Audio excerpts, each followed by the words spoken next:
6 எழுத்து உள்ளவங்களுக்கு எப்படி என்ன தொழில்கள் நல்லாயிருக்கும் அப்படின்னு பார்த்து படிப்புகள் எப்படி இருக்கும் அப்படின்னு கேட்டிங்கனாக்க, கற்பனை சக்தி சம்மந்தப்பட்டது.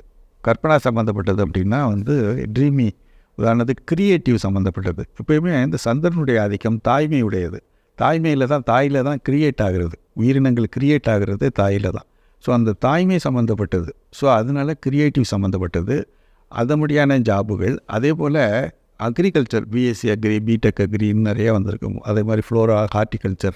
ஸோ அக்ரி ரிலேட்டட் ப்ராடக்ட்ஸ், அதே மாதிரி அக்ரி ரிலேட்டடு படிப்புகள், அதே மாதிரி அக்ரி ரிலேட்டட் தொழில்கள், அதே மாதிரி கிரியேட்டிவ் சம்மந்தப்பட்ட தொழில்கள், அதே போல் படிப்புகள், தொழில்கள் 2மே வந்து நல்ல முறையில் உங்களுக்கு கிடைக்கும். அதே மாதிரி பார்த்தீங்கன்னாக்க டெய்ரி ப்ராடக்ட்ஸ், பால் சம்மந்தப்பட்ட பொருட்கள், டெய்ரி ப்ராடக்ட்ஸு, அதே மாதிரி அந்த பொருட்களை வந்து நிலைநிறுத்தக்கூடிய, அதாவது இப்போ கூட வந்து இப்போ இந்த படிப்பு வந்து ரொம்ப ஃபேமஸாக வந்துக்கிட்டு இருக்கு எப்படின்னு கேட்டிங்கனாக்க ஃபுட் ப்ராசஸிங்.